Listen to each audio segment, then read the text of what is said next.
दोस्तों सोचिए, एक ऐसा राक्षस जो बच्चों के सबसे बड़े डर का रूप लेकर उनका शिकार करे तो क्या होगा। आज की फिल्म की कहानी सिर्फ एक डरावने जोकर की नहीं है, बल्कि उन 7 दोस्तों की है जिन्होंने अपने सबसे बड़े डर का सामना किया। आखिर वो जोकर कौन है, बच्चे ही इसका निशाना क्यों बनते हैं। आइए जानते हैं पूरी कहानी को। राकेश मूवी धमाका प्रेजेंट इट चैप्टर 1।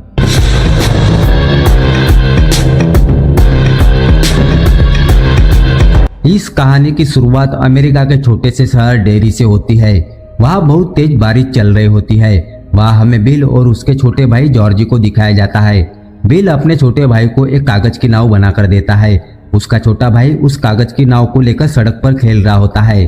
तभी अचानक नाव नाले में बह जाती है। जॉर्जी उसे पकड़ने के लिए दौड़ता है, लेकिन नाव सीवर के ढक्कन के पास जाकर रुक जाती है। तभी उसे अंदर से एक डरावना जोकर दिखाई देता है। वो मुस्कुराते हुए जॉर्जी से बातें करता है और उसकी नाव लौटाने का लालच देता है। जैसे ही जॉर्जी हाथ बढ़ाता है, तभी वो जोकर जिसका नाम पेनीवाइज है, वो अचानक उसका हाथ पकड़कर उसे सीवर के अंदर खींच लेता है। उसके बाद जॉर्जी हमेशा के लिए गायब हो जाता है। जॉर्जी के गायब होने के लगभग 1 साल बाद उसका बड़ा भाई बिल अब भी उसे ढूंढना चाहता है।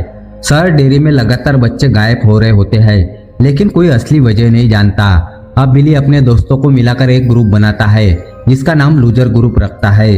बिल अपने दोस्तों के साथ उस नाले के पास जाता है ताकि वो अपने भाई को ढूंढ सके। वहाँ उसको एक जूता मिलता है, पर वो जूता उसके भाई का नहीं होता। अब सभी उस नाले के अंदर जाने ही वाले थे, तभी वहाँ एक लड़का भागते हुए आता है। वो बहुत जख्मी होता है। उसका नाम बेन होता है। दरअसल उसको बड़े बच्चे परेशान कर रहे होते हैं, इसलिए अब ये सभी वहाँ पर ही रुक जाते हैं। पर इनका एक दोस्त उस नाले के अंदर चला जाता है। अंदर जाते उसे जोकर दिखता है जिसका नाम पेनीवाइज है। अब पेनीवाइज उस लड़के को मार देता है। अब बिल और उसके दोस्त बेन के घर जाते हैं, जहाँ पर बेन बताता है कि हजारों सालों से लोग रहस्यमय तरीकों से गायब हो रहे हैं और ऐसा हर एक 27 साल में होता है। हर एक 27 साल के बाद 1 साल तक लोग रहस्यमय तरीकों से गायब होते हैं और उसके 27 साल तक फिर कुछ भी नहीं होता। वो अब सभी जानना चाहते हैं कि कोई तो है जो 27 साल के बाद आता है और वह 1 साल तक इंसानों को गायब करता है और उसके बाद 27 सालों तक वापस अपनी नींद में सो जाता है। फिर वो पूरे शहर का मैप देखते हैं। तब उन्हें पता चलता है कि नीचे जो नाले हैं वो सभी एक जगह मिलते हैं जहाँ पर एक बहुत पुराना घर है। अब बिल के सभी दोस्त ये फैसला करते हैं कि ये सभी उस घर में जाएंगे। फिर ये सभी उस घर में चले जाते हैं। तभी पेनीवाइज इन सभी को अलग अलग विजन दिखाता है, इसलिए अब ये सभी एक दूसरे से अलग हो जाते हैं। तभी बिल का एक दोस्त जिसका नाम एडी है, उसके सामने पेनीवाइज एक अलग रूप में आता है जो एक भयानक आदमी के रूप में होता है। एडी ऐसे इंसानों से बहुत ही ज्यादा डरता है। पेनीवाइज के अंदर एक खास बात होती है, वो कोई भी रूप ले सकता है। वो बच्चों के सामने उसी रूप में आता है जिस रूप से बच्चे डरते हैं। अब एडी डर की वजह से ऊपर से नीचे गिर जाता है और उसका एक हाथ टूट जाता है। वही हमें इनके दूसरे दोस्त को दिखाया जाता है जिसका नाम रिची है। वो एक कमरे में बंद हो जाता है। उसके सामने बहुत सारे जोकर आ जाते हैं। तभी वहां पर पेनीवाइज आता है। वो उसे मारना चाहता है। वो उसे मारने के लिए आगे बढ़ता है, पर तभी वहां बिल आता है और वो रिची को लेकर उस रूम से बाहर निकल जाता है। और अब पेनीवाइज का शिकार होता है एडी, जिसका एक हाथ टूट चुका है। अब पेनीवाइज उसके पास जाता है ताकि उसे मार सके, पर तभी बिल और रिची वहां पर आ जाते हैं। वो उन्हें डराने लगता है, पर तभी इनके एक साथी जिसका नाम बेवरली है, वो एक रॉड लेके पेनीवाइज के ऊपर हमला करती है और उसे जख्मी कर देती है। पर पेनीवाइज अब भी इन्हें डराता है और तभी वो बेन को भी जख्मी कर देता है। अब सभी बच्चे एक साथ आ जाते हैं। अब पेनीवाइज इनकी तरफ बढ़ता है, पर वो जख्मी होता है, इसलिए उसे अब वहां से जाना पड़ता है। पर बिल उसका पीछा करता है। तभी वो देखता है कि पेनीवाइज एक कुएं के अंदर जा रहा है और अब सभी वहां से निकलकर बाहर आ जाते हैं। फिर बिल सभी को कहता है कि हमें फिर से एक बार उस जगह पर जाना चाहिए, पर अब बेवरली के सिवा उस घर पर उस कुएं के पास कोई जाना नहीं चाहता। तभी बेवरली सभी को समझाती है कि पेनीवाइज यही चाहता है कि हम सभी एक दूसरे से अलग हो जाए, पर हमें एक साथ रहना चाहिए। हमारी एकता ही हमारी शक्ति है। पर उसकी बात कोई नहीं मानता। वही दूसरी तरफ हमें हेनरी नाम के एक लड़के को दिखाया जाता है। ये वही लड़का होता है जो अपने ग्रुप के साथ मिलकर बेन को जख्मी किया था। वो देखता है कि उसके लेटर बॉक्स के ऊपर एक बलून है। तब वो लेटर बॉक्स को खोलता है। तभी उसे वहां पर एक बॉक्स मिलता है। जब वो उस बॉक्स को खोलता है तब उसके अंदर नाइफ मिलता है। ये वही नाइफ होता है जो जंगल में उसका खो गया था। इस वक्त वो बेन का पीछा कर रहा था। अब जैसे वो उस नाइफ को छूता है तो अब वो पूरी तरह से पेनीवाइज के कब्जे में हो जाता है। अब पेनीवाइज उसके दिमाग को कंट्रोल में कर लेता है। अब वो उसके पिता को मारने के लिए मजबूर करता है और अब हेनरी अपने पिता को मार देता है। वही हमें दूसरी तरफ बेवर्ली को दिखाया जाता है। उसके पिता बहुत अजीब होते हैं।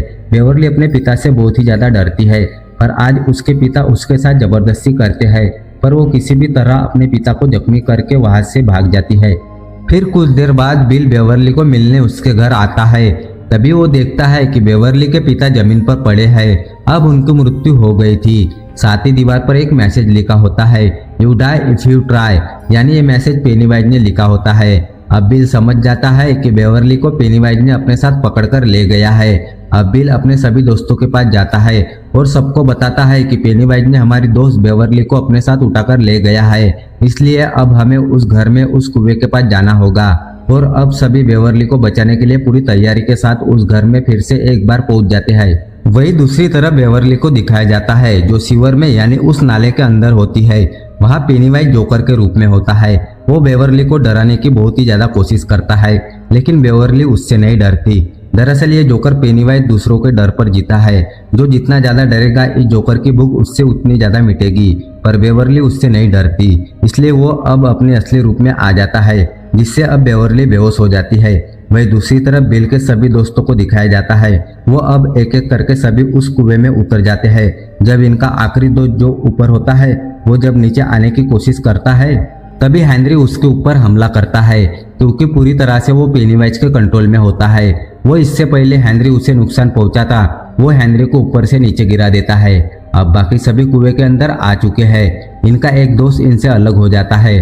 तभी पेनीवाइज उसके सामने पेंटिंग वाली भयानक औरत के रूप में आता है। वो इससे पहले उसको मारता बिल अपने साथियों के साथ वहां आ जाता है, इसलिए पेनीवाइज वहां से भाग जाता है। और तभी बिल को उसका छोटा भाई जॉर्जी दिखाई देता है। अब बिल अपने छोटे भाई का पीछा करता है। पीछा करते करते वो उस जगह पहुंच जाता है जहां पर बेवर्ली है। बेवर्ली हवा में लटकी होती है। अब बिल उसे नीचे लाने की कोशिश करता है, पर तभी उसका ध्यान अपने भाई के तरफ जाता है, जिसको वो पिछले 1 साल से ढूंढ रहा है। अब बिल अपने भाई के पास चला जाता है। बिल के बाकी साथी भी वहां पर आ जाते हैं और वो अब बेवर्ली को नीचे खींच के लाते हैं। बेवर्ली बेहोश होती है। वो सभी उसे होश में लाने की कोशिश करते हैं, पर वो पेनीवाइज के कंट्रोल में होती है, इसलिए इनकी कोशिश नाकाम होती है। पर तभी बेन जो बेवर्ली को हमेशा से पसंद करता था, जब वो उसके गले लगता है तभी बेवर्ली होश में आ जाती है, यानी अब वो पेनीवाइज के कंट्रोल से आजाद हो गई है। वही दूसरी तरफ बिल को दिखाया जाता है जो अपने भाई के पास होता है, लेकिन ये उसका भाई नहीं होता बल्कि ये पेनीवाइज है जो उसके भाई के रूप में है। वो उसे इमोशनली ब्लैकमेल कर रहा होता है, पर तभी बिल कहता है कि मैं जानता हूँ कि तुम मेरे छोटे भाई जॉर्जी नहीं हो। बिल के पास एक गन होती है, उस गन से वो उसे शूट कर देता है। तभी पेनीवाइज अपने असली रूप में आता है और सभी बच्चों पर हमला करता है, लेकिन सभी मिलकर पेनीवाइज का डटकर सामना करते हैं। तभी पेनीवाइज कहता है कि तुम मुझे बिल को दे दो, उसके बाद मैं 27 सालों के लिए गहरी नींद में सोने के लिए चला जाऊंगा। तुम्हारा डर ही मेरी ताकत है। अब सभी बच्चे समझ जाते हैं कि उनका डर ही पेनीवाइज की ताकत है, इसलिए अब सभी मिलकर उस पर हमला करते हैं। तभी पेनीवाइज एक बच्चे को उस रूप में डराने की कोशिश करता है जो रूप से वो बच्चा डरता है, पर अब उसे कोई नहीं डरता। अब सभी उस पर लगातार हमला करते रहते हैं, जिस वजह से पेनीवाइज को बिना अपनी भूख मिटाए 27 सालों के लिए गहरी नींद में जाना पड़ता है और यहीं पर चैप्टर 1 खत्म हो जाता है। तो दोस्तों वीडियो को लाइक जरूर करें और चैनल को सब्सक्राइब करना मत भूलना। मिलते हैं अगली कहानी में। Bye bye.